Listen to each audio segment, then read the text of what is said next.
Hello everybody.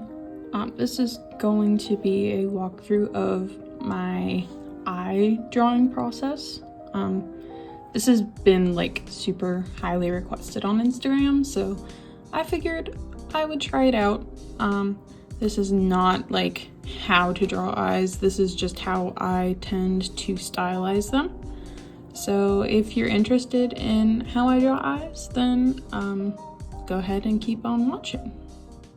The first thing that you're going to want to focus on is anatomy for the eye shape. And this is not something that you want to learn from me. I feel like I know a good deal about anatomy, but it's not something I'm an expert in. I would look up people like Proco on YouTube, Sam Does Arts does a really good tutorial, Cynics, any of those people. The main things that I like to keep in mind is just the fact that the eye is an orb, and that the skin of the eyelid wraps around the orb shape of the eye. And this is something that you're going to notice in lighting and also when you're drawing the eye from any angle other than the front angle. And that's also something that you're going to want to keep in mind for when you're doing shading. Even if you're doing stylized forms of shading, you still want to have some basis in like reality and realism. So obviously the part furthest from the light is going to have the most shadows, and then you're also dealing with ambient lights, and then the part that's closest to the light is going to get the highlights.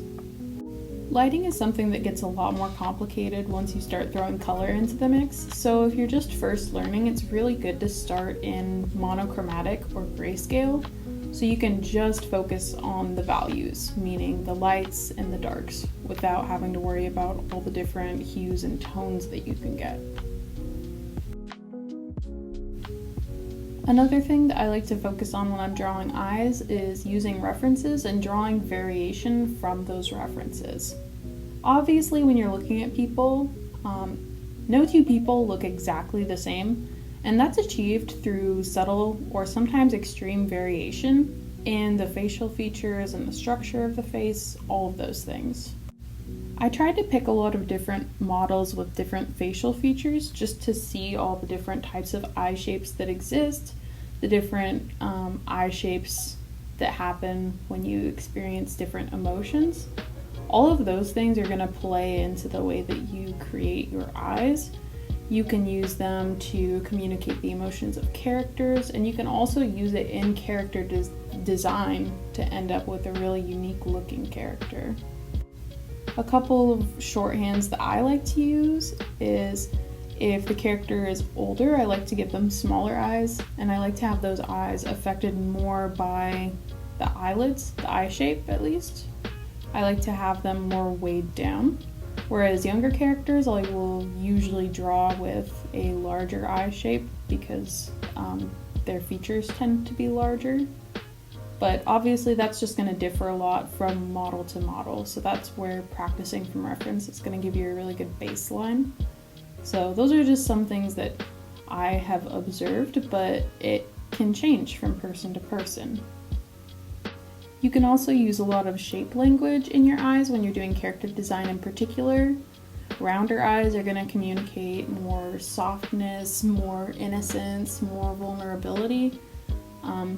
Eyes that are more angular tend to be a little more seductive. They can be used for evil characters and mysterious characters.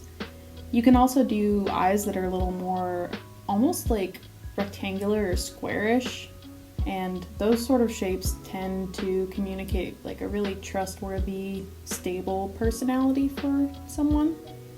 And then obviously you can subvert expectations by making strange combinations of the two.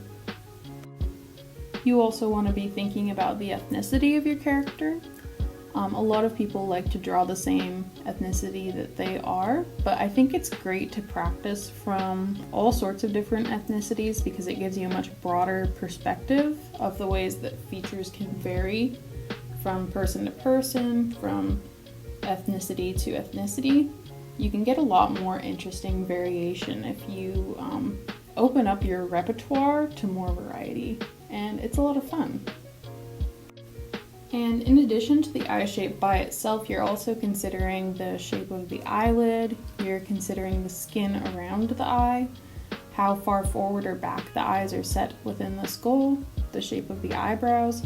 There's infinite possibilities to consider, and you want to try to make the best choices that you can for your character design, for your illustration, both for like conveying emotion and also just for having like a really memorable character design and something that accurately portrays their personality, even if that means that you're just subverting expectations in regards to the character. It can also be a lot of fun to design your character with makeup in mind. So because I'm doing fantasy races, or more of like a fantasy world building, most of my characters I don't draw with makeup because they wouldn't have access to it. But when I'm drawing nobility, then I can start adding things like makeup, and it shows a little bit more of their status within the world. A lot of that stuff can have really like subtle storytelling that can be a nice little addition, especially when you're doing like character design, comic art, anything like that. So obviously I've gone through and I've traced some eyes, and I wouldn't normally trace things, but it was just an easy way to try to capture them really quickly for the video. Now I'm going to show you how I draw the eyes of a couple of my specific OCs and the choices that I make for them. So the first one is going to be Ash. He's my male protagonist. I tend to try to draw his eyes slightly more rectangular than some of my other characters. With him, I'm trying to strike a balance of having him still look young, but also a little bit like weathered and worn down by life. I also find that I tend to draw male characters with more like squarish or rectangular shapes in their eyes, just because sometimes that sort of shape language can communicate the more masculine type of features. Also, arcane has totally infected my brain, so I draw every single one of my characters with dark eye circles. It's just the way that it is. There's no way around it for me. But for him specifically, it does make sense because he's always traveling. He doesn't sleep well. He's a light sleeper. He's got a little paranoia on him. And I also wanted to give him a more angular brow type because he does tend to be a pretty emotive character. He tends to feel things and feel them very strongly. It also really sort of gives him a little bit of like resting bitch face or something, which it does work for him. So I'm also going to show the process of how I do the colors for the eyes, including like the skin type. And I already have color palettes saved for most of my characters, so those are pretty quick for me to lay down. I like to include a more like saturated sort of reddish or pinkish hue around the eye, just because I think that there's a lot of blood vessels in that area and that sort of thing. A lot of those more sensitive parts on the human body tend to be a little more saturated looking. And then when you're doing the whites of the eye, you do want to stay away from a pure white color. Depending on the light scenario, the actual color can vary quite a lot. I tend to default towards something that's a little bit yellowish, but it can go pretty much any color. I also tend to do pretty unrealistically saturated colors for the irises in my eyes, and that's purely just a stylistic choice. It's something that I enjoy doing. It's not realistic, and that's fine for me and what I'm doing. If you want them to be more realistic, then you would probably tone down the saturation a bit. It does also work for him, I think, because he does have certain like magic elements to his story, so that'll be my excuse for now. My default way of like rendering is to just use a multiply layer and then sort of like a tannish grayish color depending on the lighting scenario. And This is where you really want to consider the bone structure that is surrounding the eye. You're going to be paying attention to where the eye is set in the skull, how far forward or back is going to determine what sort of shadows are being created here. Working from a reference is really, really helpful in figuring this out. You're also going to have the upper lid of the eye casting a shadow down onto the whites of the eye, depending on the lighting scenario, of course. I have I do line art, so all my lines are pretty defined in that way, but I will usually go over them again with whatever my shadow tone is, just to sort of emphasize that that is a place where the skin is folding together. You can also add shadows into the eyebrow just to give it a little more texture. I really like just straight up using the default round brush in Procreate. Or I think this used to be the default brush, but I think there's a new default round. This one's a little more textury, so I kind of like it better. But yeah, as you can see, every single one of my characters looks absolutely exhausted. Arcane did this. It's also fun to do a little bit of highlighting on the inner corners, if that's something you're into. You can do it in... Honestly, if you do makeup, if you're someone who wears makeup, you're putting highlights pretty much in the same place as you would put highlights with makeup. That's a good rule of thumb. A lot of people ask how I do my irises. There's truly no method to my madness. I just like to push and pull the hues and colors back and forth.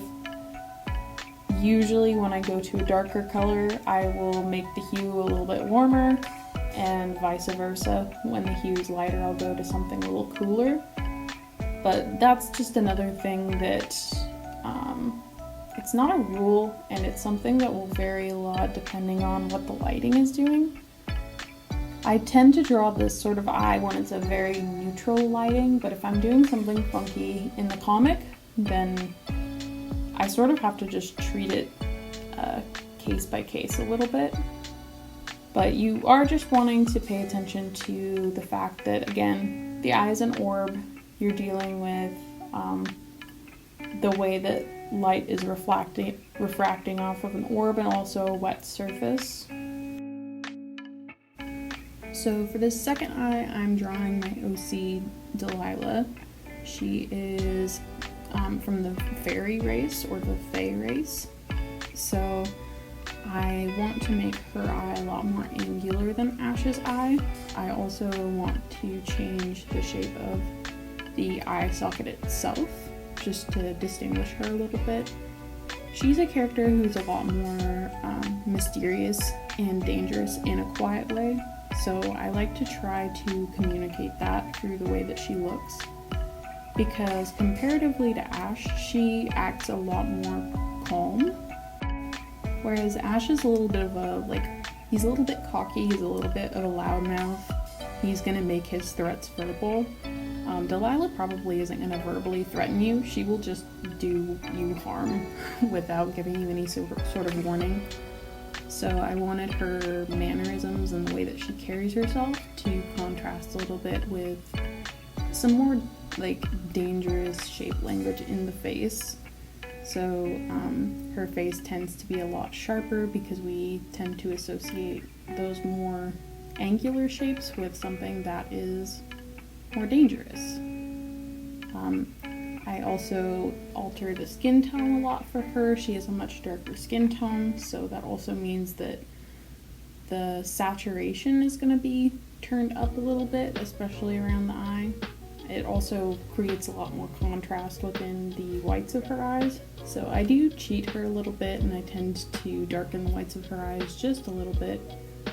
She also has a very unnatural eye color. In my comic, the fairy race tends to have violet eyes, which isn't something that you normally see for people, but again, I'm not really going for realism. I'm tending to focus more on expression, so it's very fun. I really like drawing her eyebrows because I kind of pulled inspiration from the way they draw eyebrows in Castlevania, where they're very angular and shapy. They're very fun. I feel like Earlier when I was an artist, I used to focus a lot more on trying to make eyes look pretty, and for illustrations specifically, I do still do this, but I feel like now that I do more animation type stuff and comic type stuff, I've moved to focusing a lot more on having the eyes be expressive rather than just having them be pretty, and that tends to be a lot more effective for those mediums. For these examples, I am going in and doing a lot of painting for them and just trying to make them look nice. But if I'm trying to express some extreme emotion, I might not even do any detail in the iris at all. You can really push things quite a lot to try to convey different emotions, so you might shrink the iris down to a pinprick. As you can see, I'm pushing the saturation to pretty extreme points with her eyes, and that's really fun. I think that's fun. I like not having to make everything look completely realistic. I used to do realistic traditional art like graphite and charcoal paints, colored pencils, all that, and there's a lot of benefit in knowing how to do that, but it wasn't something that I wanted to do like permanently, or it wasn't something that I wanted to always be stuck to. So that's my finished like Delilah eye. The last one I'll do is technically not my OC. This is my friend's OC. His name is Nathaniel. He is going to be in the comic. It's just that he wasn't originally developed by me. I like to always point that out because I absolutely adore him as a character. She did such a wonderful job developing him. Whereas like Ash is a younger character, he is, I believe, like in his 40s. So I do like to draw him with a slightly smaller eye in comparison to the rest of his face. I also like to make that an excuse to emphasize the wrinkles around his eye a little more and give him slightly fuller eyebrows, just to try to communicate that he is a more matured character. He's been around for a little longer. He's got more scrunchies and stuff like that. All that fun stuff. He also tends to have a little bit more of like a rectangular eye shape because I do view him as a little bit more of a stable character, even though there are definitely aspects of him that are not that way. If you know, you know. My beta readers know. I feel like with older characters and with male characters specifically, it's really fun to give them a lot more emphasized bone structure. You tend to see female characters have features that are a little bit softer, and that's just a very broad generalization. But you can push the angles and the structure within the male face a lot more, which is very, very fun. It's very fun to emphasize that. I tend to draw Nathaniel with like greenish, hazily eyes. And I do struggle with hazel eyes a little bit. I'm trying to get better at them, looking at references a little bit more. I do also sometimes depict Nathaniel with yellow eyes, but that's more of a story thing. Again, if you know, you know. He also has like this really nice, like sort of reddish auburn hair color. And that's really, really fun. That's really fun to pair, especially with the green eyes. One of the challenges with Nathaniel's color palette is that Ash tends to be, he's a lot paler of a character, so he tends to have a little bit more pinks in his skin, whereas Nathaniel is notably, he's a lot more tan, so I tend to push him a little bit more toward the yellow hues. So trying to balance that and not have him look too sallow is kind of the challenge there. So it does really, really help to add some of those more pinkish looking hues, especially around the eyes and around the cheeks and the nose, all those good places. You're also going to notice that I initially forgot to paint those like inner corners or the insides of his eyes. And when I do this, I usually will select whatever pinkish hue I've already used and then push it a little darker, and then make it a little bit either warmer or colder. That way it's still like within the same color range. It's a good way to try to make your colors work together, keeping them relatively similar so they look like they're related. Now we're on to doing the rendering on the iris. And as you can probably see, it's really just the same process depending on the character, except you're just working with different colors. And once again, this is just because I'm doing them all in the same lighting scenario. It can vary quite a lot. I just like to add a kind of a wide variety of hues and tones because I think that it tends to, it gives the illusion of detail. Because like really I'm just going in and I'm kind of scribbling, and you can do this if you understand how the lighting is going to work. I like to go in with kind of a textured brush, like a pencil or something like that, just because I don't like my rendering to look too smooth throughout the whole thing. And I think that's why I also tend to use more of a textured ink pen as well. And then those lovely yummy highlights, which I like to put above the ink work, just to break it up a little bit. And now we've got all three of the finished eyes for each of these different characters. So that was sort of my process. I hope that it helps. This was really highly requested on my Instagram specifically, so I don't know, I hope that there was some amount of information here that maybe is helpful for someone.